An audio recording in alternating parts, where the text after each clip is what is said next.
전 세계적으로 주목받고 있는 미네르바 대학과 최근에 새로 시작한 SM 인스티튜트에 대해서 아주 자세한 말씀을 해주셨습니다. 짧은 시간이지만 굉장히 울림이 있는 발표가 아니셨는가 하는 생각을 갖고 있고요.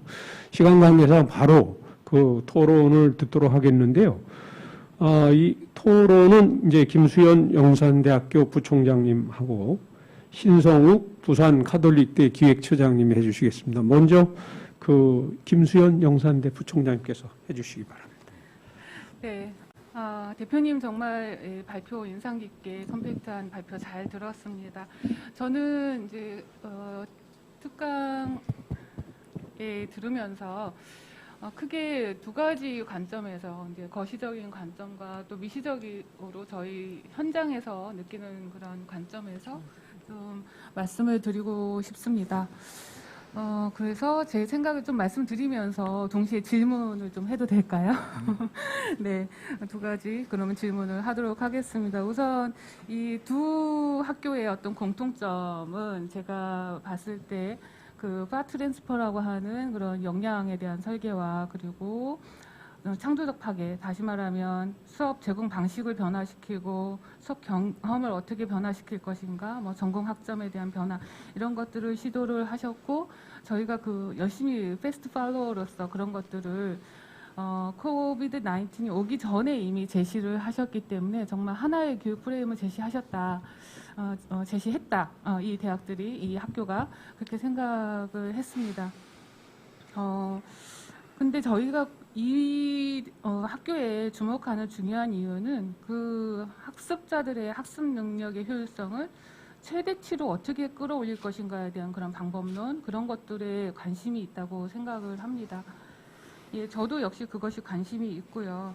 이렇게 새로운 그 기준을 제시하는 데 있어서 아까 그 교육과 테크놀로지 간의 경주, 레이스에 대한 그 골든 앤 캐츠의 그 저서를 문헌을 말씀을 해 주셨는데요. 거기에서 보면 실제로 테크놀로지가 에듀케이션을 더 뛰어넘어 버리면 우리가 소셜 페인이 더 늘어나고 또 반대로 교육이 이제 테크놀로지를 뛰어넘으면 우리가 프로스페러티가 더 향상된다라고 하는 부분인데, 예, 우리가 지금 그냥 조금의 인크리멘탈 체인지가 아니라 트랜스포머티브 체인지를 가져가려면 어떤 것이 필요할까에 대한 고민을 실은 거시적인 관점에서 했고, 그걸 앞서 고민을 하셨다고 생각이 들어서 그냥 그것의 어떤 예시라도 좋으니 좀 말씀을 들었으면 하는 그런 바람이 생겼고요.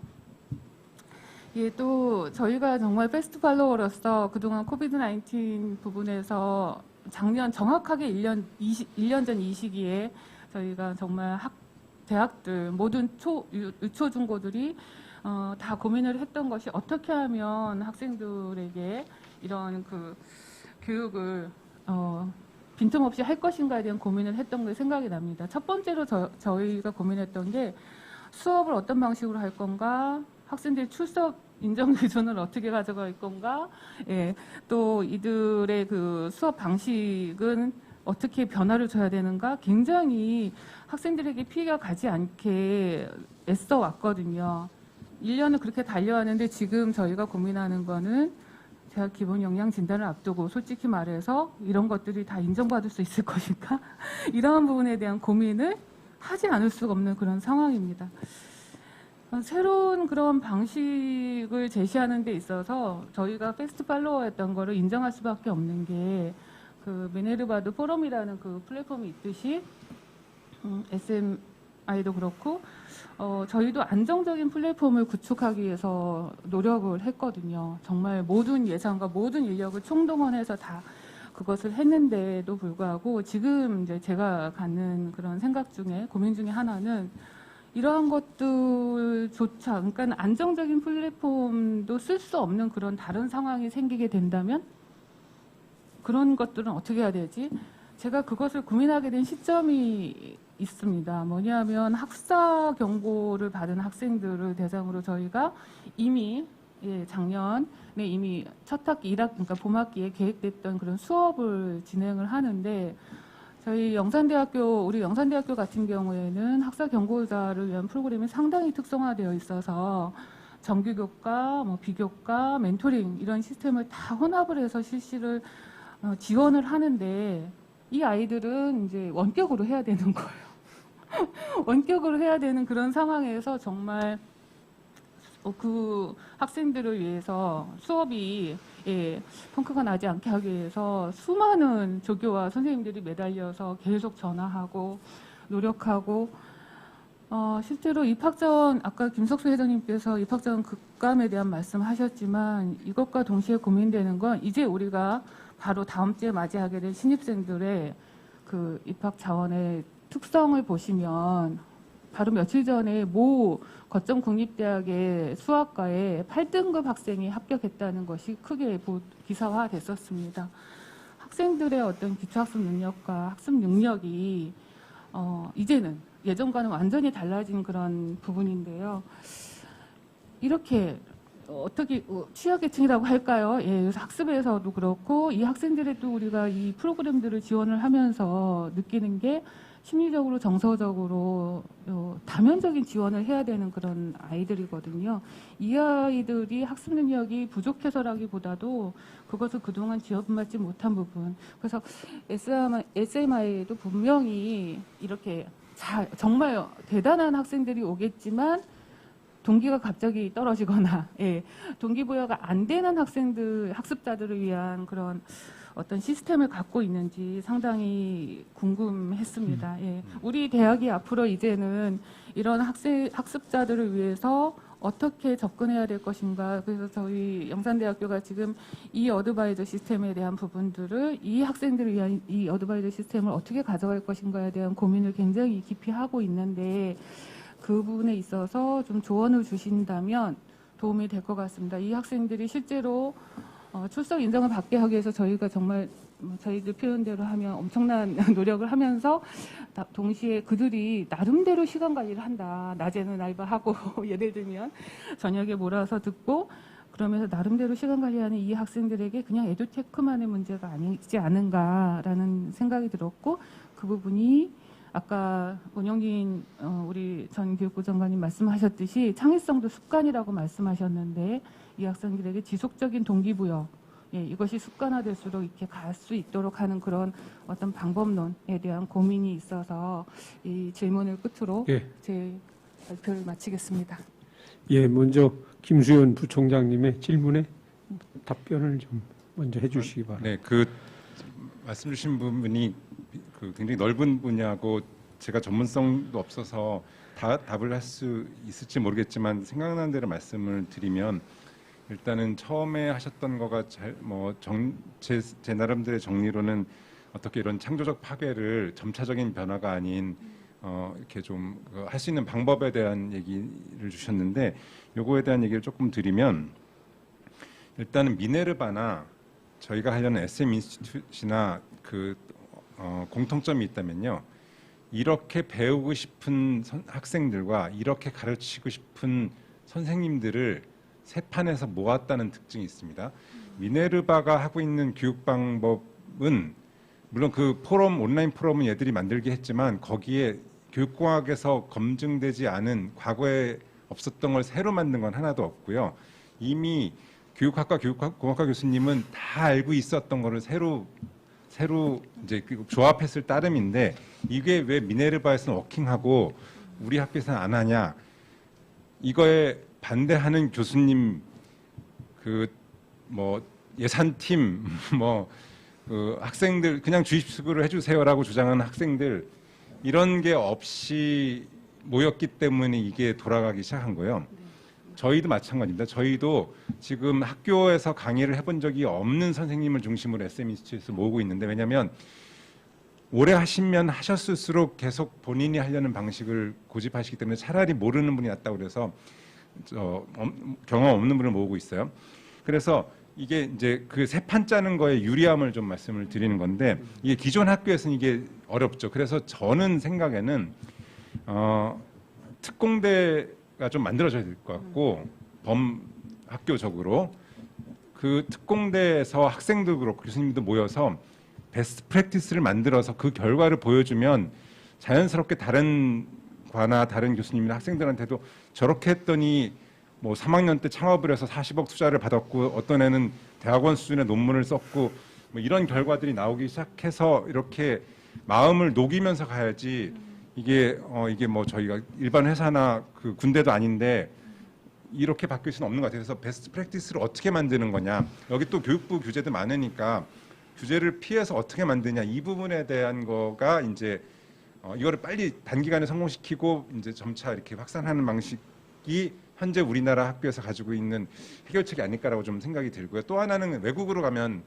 아예 갈 때는 외국 학생이고 이걸 하고 싶은 교수님만 모셔갈 수 있으니까 대상을 외국인으로 한다거나 아니면 계약학과처럼 이렇게 좀 별도의 정원의 학생들을 한다거나 하는 식의 약간 생각하는 교육 모델을 실현할 수 있는 작게라도 실현할 수 있는 어떤 그런 것들을 좀 고안해서 확산시키는 방법 아니면 학교 전체를 바꾸는 거는 저도 뭐 그 시도를 해봤지만 별의별 부서가 많더라고요. 반대하시는 부서가. 그래서 이건 뭐 힘든 것 같고요. 두 번째 부분은 더 이게 두 번째 말씀하신 게 더 이제 어떻게 보면 중요한 질문인 것 같은데요. 아까 제가 처음에 한국 학교에 다니면서 학생들이 왜 공부하는지 모른다고 그랬는데요.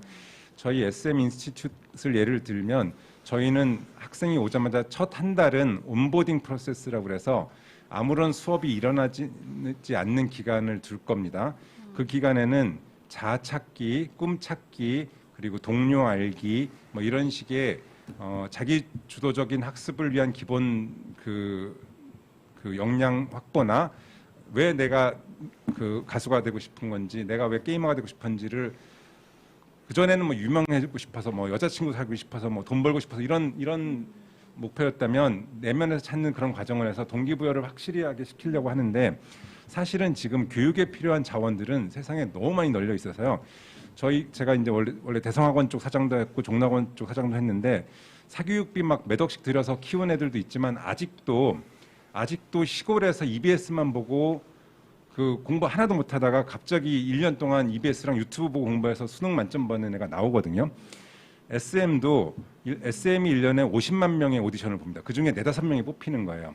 그 걔네들이 6-7년간 훈련을 받아서 가수가 될까 말까는 그 뒤에 결정되니까 정말 말도 안 되는 과정을 거치는 건데 얘네 말고 혼자 방에서 유튜브 보고 연습하는 애가 갑자기 뽑혀서 되는 경우가 있어요.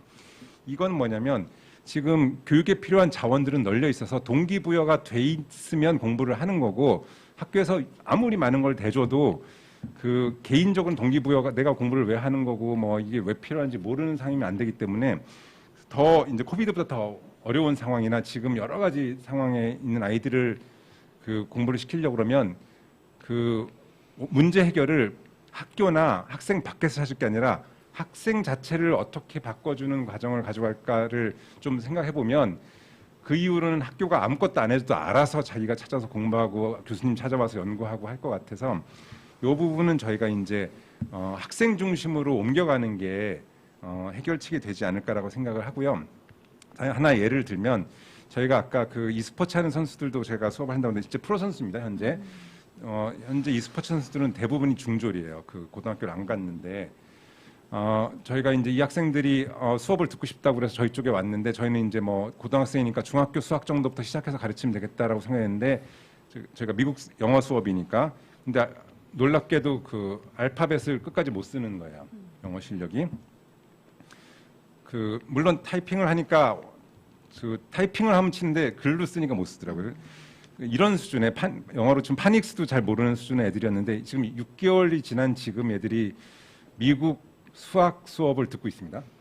6개월 동안에 어떤 일이 있었냐면 이 학생들한테 영어를 가르쳤는데 지금 미국 ESPN의 게임 중계에서 그 해설자가 하는 영어, 그 미국의 게임 선수를 만났을 때 네가 해야 될 대화, 뭐 게임에 대한 용어들, 그리고 게임도 요즘에 1대1로 하는 게임도 있지만 단체 게임도 있거든요. 그럼 단체로 할 때 뭐 공격해, 막아, 뭐 너는 빠져, 뭐 이런 게임에 할 때 용어들 이런 걸 중심으로 영어 수업을 하면요, 얘네들한테는 이게 그 공부가 아니라 놀이가 되고 인생 목표를 달성하기 위한 도구가 되는 거라서 몰입의 정도가 확 달라집니다. 그래서 제가 두 번째 든 예도 그렇고 첫 번째 든 예도 그렇고 그 이제 학교가 공급자 위주에서 그 이제 소비자 중심으로 간다 그러면 학생들 중심으로 생각하면 조금 해결책이 보이지 않을까 하는 생각이 듭니다. 예, 붙임 질문 없으시죠? 예. 네. 다음 처장님 해주시기 바랍니다. 네, 반갑습니다. 네, 부산가톨릭대학교 기획처장 신성묵입니다. 먼저 발표를 해주신 최진영 대표님 감사드리고요. 많은 분들을 통해서 들었던 혁신대학의 어떤 배치마킹 모델이라고 할 수 있는 미네르바 대학, 그다음에 SM 학교에 대해서 잘 알 수 있는 시간이었던 것 같습니다. 일단은 육하 원칙에 입각해서 미래 대학의 모습을 미네르바 모델 대학 모델에서 찾을 수 있었던 좋은 시간이 되었던 것 같고요. 사실은 제가 오늘 토론을 하기 위해서 늘 학회에 제가 전공이 경영학인데 경영학 논문을 토론할 때와 같이 PPT를 만들어 왔었습니다. 네, 이제 진짜 이렇게 PPT를 만들어 왔었는데 이제 그런 분위기가 아니어서 저는 이제 토론을 몇 가지 짧게 질문 드리는 걸로 해서 정리를 할까 합니다. 사실은 과거에도 대학이 있었고 지금 현재도 대학이 있고 미래도 대학이 있을 것 같습니다. 항상 어떤 새로운 모습을 찾기 위해서는 이벤트라는 게 항상 존재했던 것 같고요. 우리 이 패널의 제목에도 나와 있는 것처럼 그게 코비드19는 아니라고 저는 생각을 했습니다. 저는 개인적으로는 미래대학 혁신을 가속시키는 계기가 된 것은 뭘까라고 고민했을 때 그건 당연히 4차 산업혁명이 아닐까라고 생각을 했고요. 그래서 오늘 앞에 발표했던 창의성 관련되는 교육이라든지 이런 것들이 이런 주제들이 나왔다고 생각을 합니다. 패스트 팔로우하고 퍼스트 무버를 말씀을 많이 하셨습니다. 좀 큰 의미의 질문일 수 있습니다. 지금 미네르바 대학 같은 경우는 한국의 대학이든 아니면 전 세계 대학이든 미네르바 대학이 그런 어떤 퍼스트 무버로서의 역할을 했고요. 또 한국에 있는 많은 대학들은 또 패스트 팔로우로서 미네르바 대학 모델을 굉장히 빨리 좀 벤치마킹 하려고도 노력을 하고 있는 실정입니다. 자연스럽게 이와 관련해서 큰 게 좀 질문 드리고 싶은 게 하나 있습니다. 지금의 미래대학에 지금 미네르바 대학이 하고 있는 모습이 완벽하다고는 아까 발표하실 때도 이렇게 말씀을 하지 않으셨던 것 같은데 그러면 또 다른 또 미래 대학의 모습을 위해서 혹시나 미네르바 대학이 또 새롭게 준비하고 있는 게 있는지에 대해서 조금 말씀해 주셨으면 좋겠고요. 두 번째는 이거는 굉장히 지엽적인 질문입니다. 아까 육하 원칙 중에 where라는 부분이 있었죠. 그러니까 어디서 이제 강의가 이루어지느냐. 근데 이제 대부분의 강의는 온라인상으로 우리 코로나19로 인해서 온라인 강의가 굉장히 비대면 강의가 활성화됐는데 이 공간이라는 부분에 있어서 실험이나 실습과 관련되는 부분들은 분명히 이 온라인 공간에서 행해지기가 힘들 것 같은데 혹시나 미네르바 대학은 이런 부분에 대해서 어떤 고민을 해보신 적이 있으신지 이런 부분들은 어떻게 해결하셨으면 좋겠는지에 대한 부분을 또 추가적으로 질문을 드리고 싶고요. 마지막으로 아까 미네르바 대학 교육 철학 중에 하나가 사회에 참여할 방법을 스스로 배우고 사회 적응력을 높이는 교육을 제공하겠다. 그래서 산업체라든지 사회의 다양한 프로젝트 수행을 통해서 실제 어떤 사회 문제를 해결할 수 있는 능력을 키우는 그런 프로젝트 수업들이 많이 이루어지는 걸로 알고 있습니다. 그러면 당연히 이제 산업체라든지 지역사회 혹은 지역에 있는 여러 기관들의 참여를 이끌어낼 수 있어야 되는데 실제 대학에서는 그런 어떤 이끌어내기가 참여를 이끌어내기 굉장히 힘들거든요. 이런 부분에 있어서 미네르바 대학만의 어떤 노하우가 있는지 그런 부분들을 좀 소개해 주셨으면 좋겠습니다. 네. 예. 말씀드릴게요. 네. 첫 번째부터 말씀드리면 이제 미네르바는 미네르바 대학이 있고 미네르바 대학을 설립한 미네르바 프로젝트라는 회사가 있습니다. 근데 미네르바 대학은 지금 미네르바가 생각한 그 교육 철학이나 교육 방법을 실제로 실험할 수 있는 실험이라고 좀 미안한 얘기지만 그러기 위해서 미네르바 대학을 만들었고요. 미네르바 대학이 더 이상 확산할 마음은 없어요. 정원도 늘릴 마음도 없고 이렇게 하려는 거고 미네르바 대학을 운영하면서 배운 노하우나 경험들을 지금 현재 SK도 정식으로 미네르바랑 계약해서 직원들을 교육하고 있고요. LG도 교육하고 있고 한국의 몇몇 고등학교도 도입해서 하고 있습니다. 그래서 미네르바는 그런 거를 하고 있는데 그러다 보니까 어떤 새로운 시도를 하고 있냐면 미네르바는 20명 이하의 수업이 교육공학적으로 제일 좋은 것 같다라는 것 때문에 학생들을 20명 이하로만 수업을 하는데 이게 외부로 오다 보니까 우리 400명짜리 수업 어떻게 해요? 200명짜리 수업을 어떻게 해요? 하기 때문에 그렇게 그 대다수 인원을 수용할 수 있는 그 이제 20명보다는 조금 떨어지긴 하지만 그래도 나름대로 효과가 있는 방법을 찾아서 지금 그 400명도 할 수 있고 200명도 할 수 있는 그런 최대 400명까지 수업할 수 있는 어떤 새로운 포럼을 지금 개발하고 있는 게 이제 미네르바가 하는 새로운 시도고요. 그리고 두 번째 실험 실습법을 말씀드리면 이제 학생들이 어떤 학생 하나 예를 들면 될 것 같은데 그 2년 전에 온 학생은 이제 그 바이오 분야의 일을 그 전공을 하고 싶은 학생이었는데 이 학생은 한국에 왔을 때 그 당시에 한양대 총장님이었던 이영무 총장님이 이제 그 공대 교수님이셨는데 그분 연구실에서 한 학기 동안 프로젝트를 했어요. 그러니까 이게 제가 보였던 1636년도에는 전 세계 실험실이 몇 군데 없었지만 지금은 웬만한 큰 도시에는 서울만 해도 3M 실험실, IBM 실험실, 한화 케미칼 실험실 다 있는 상황이기 때문에 그런 식으로 그 이미 있는 자원들을 활용한다는 게 있고요. 그렇다고 해도 조금 더 깊은 연구나 실험이 필요한 분야까지는 미네르바 시스템으로는 좀 어렵습니다. 그건 거꾸로 그 저희가 예체능 예를 들었지만 SM 인스티튜트는 한 분야의 전문가를 키우는 분야거든요. 그래서 이런 분야는 온라인을 통해서 많이 비중을 낮추고 효율성을 주고 오프라인 쪽은 어떻게 더 강화를 할까? 저희 하는 식의 모델이 그렇게 특정 분야 의사를 만든다든지 뭐 이렇게 엔지니어를 만든다든지 하는 이런 분야에는 거꾸로 미네르바 모델보다는 이렇게 좀 SM 인스티튜트 모델이 더 맞는 것 같다는 말씀을 좀 드릴 수 있을 것 같고요. 그리고 또 하나는 랩스터라는 미국의 유럽의 그 실험 가상 실험 할 수 있는 수업을 할 수 있는 서비스를 제공하는 회사인데 지금 MIT도 여기 쓰고 있고요. 꽤 많은 대학들이 이걸 쓰고 있는데 지금 뭐 거기 가보면 비커 나오고 가상 공간에서 끓이고 데우고 시뮬레이션 해보고 이런 거 지금 어느 정도 다 할 수 있게 됐기 때문에 과학 기술이 또 어느 정도 그 이런 걸 해결할 수 있는 방법도 있고요. 세 번째는 요 기업 참여를 끌어내는 부분 이게 이제 그 약간 선순환 구조도 있는데 일단은 하나 특이한 거는 미네르바에는 교수님과 그 학교 직원 말고 이것만 전담하는 조직이 따로 있습니다. 그래서 서울에도 있습니다. 인도에도 있고 이분들은 이 학생들이 오기 전부터 학생들 수요 조사하고 그 전부터 한국의 기업들 지자체 뭐 실험실 이런 데 섭외를 해서 뭐를 프로젝트를 하고 싶냐 해서 이거를 매치메이킹을 미리 다 준비를 하고 있고요. 오면 첫 주에 기업인들과 그 학생들이 다 모여서 그 커다란 그 미팅장을 만들어서 거기서 이제 서로 이제 프로젝트를 하게 하거든요.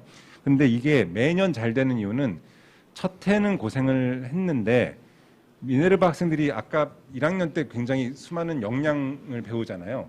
그래서 전문 지식은 없어도 문제 해결 능력이나 뭐 이렇게 문서 만드는 거나 커뮤니케이션 능력이 뛰어나서 맡길만 한 거예요. 그러니까 지금 한국 학생들을 인턴으로 보내면 거의 복사나 하다 오고 받는 분들도 교수님이 부탁하니까 그냥 받아주지 사실은 귀찮으면서 받아주는 경우가 많은데 한 번 예를 들어서 첫 해 카카오의 인턴 그 프로젝트를 하는 학생은 카카오 2학년짜리였잖아요. 카카오 사장이 너 졸업하면 우리 쪽으로 와라는 약속을 했습니다. 그래서 취직이 됐어요. 2학년 때 이미. 얘가 오고 말고는 그 예의 결정이지만 그러니까 한번 받아본 학생 그 회사에서도 만족할 만한 학생들을 보내고 있고 처음에 이거를 이루어지게 하는 조직도 따로 있고 이런 설정 자체가 있기 때문에 기존 학교에서는 제가 그 인턴 보내는데 굉장히 어려운 거 제가 알고 있는데 그런 설정 자체가 좀 많이 다르고 전담 조직도 있습니다. 예. 어떤 자세한 답변 감사합니다. 뭐 보충 질문 더 있으신가요? 더 지역적인 질문이 될 수 있는데 아까 발표하실 때 의문점이 들었습니다. 예. 그 육하 원칙 중에 웬과 관련되는 부분인데요. 교수님은 뭐 인도에 계시고 뭐 학생은 대만에 있을 수 있고 뭐 서울에 있을 수 있고 시차가 다르잖아요. 이제 실제로 수업은 어떻게 그런 시간들을 조정하고 계시는 겁니까? 그거는 이제 그야말로 그냥 저희가 지금 학회 외국이랑 줌 학회 하시는 것들랑 똑같이 뭐 KST 타임 메시 괜찮냐 뭐 이런 식으로 해서 그때 따라서 이제 하게 되는 거고, 미네르바 학생들은 특히 4학년 때는 자기가 자기 과목을 만들게 되거든요. 그래서 미네르바 학생들 전공이 뭐냐 그러면 경영력 이렇게 얘기하지 않습니다. 인공지능으로 무슨 경제학 문제를 해결하는 뭐를 하고 있어요. 빅데이터를 활용해서 바이오의 어떤 분야에 무슨 일을 해결하고 있습니다. 뭐 이런 식으로 문장을 얘기를 해요. 그게 4학년 때 학생 3명만 모이면 그 본인이 한 학기 동안 할 과목을 교수랑 설계하게 돼 있어요. 이런 식으로 돼 있으면 시간표는 그 넷이서 협의해서 짤 수밖에 없습니다. 그냥 그 저희가 짜놓은 시간표에 학생들이 고르게 돼 있는 게 아니거든요. 그래서 이거는 그냥 사람들 미팅하듯이 회사 회의하듯이 만든다고 생각하시면 될 것 같습니다. 예. 아주 상세한 답변 감사드립니다. 이제 그 웨비나를 대강 이제 그 공식적인 순서는 마치도록 되어 있는데요. 혹시 플로어에서 더 이렇게 말씀 좀 궁금한 점이 있으면 그 부분 좀 들어보고, 없으면은 정리하도록 하겠습니다. 없는 것 같군요. 지금 이제 우리가 2회차로 대학 혁신지원사업 웨비나 컨퍼런스를 가졌는데요. 이래도 상당히 관심이 있었지만 이외에는 훨씬 더 실질적인 접근이 이루어지지 않았나. 사실은 혁신지원 사업의 목적이 국가 혁신 성장을 하는 데 있어서 창의 인재 양성을 지원하는 데 목적이 있더라고요. 혁신지원 사업을 보니까. 근데 사실은 대학에서는 창의 인재 양성을 너무 규격화되게 이렇게 접근을 하더라. 모든 대학이 다 똑같습니다. 정의한 역량도 똑같고 또 그 역량을 함양시키는 방법도 똑같고. 근데 이제 오늘 운용린 장관님하고 최진영 대표님 말씀을 들으니까 우리 대학들도 좀 대학의 형편에 맞게 좀 차별적인, 좀 다양한 접근을 해보는 게 좋지 않겠나. 이제 그런 생각을 가지면서요. 역시 경험이 축적이 돼야 새로운 논리도 나오고 새로운 사례들도 나오는 것 같습니다. 우리 최진영 대표님은 이제 한국대학신문사에서 주관하는 여러 컨퍼런스에 이렇게 자주 모십니다. 근데 항상 보면은 지금 교육 현장에서 가장 그 최첨단적인 그런 변화에 대한 혁신 사례들을 많이 갖고 가고 계시거든요.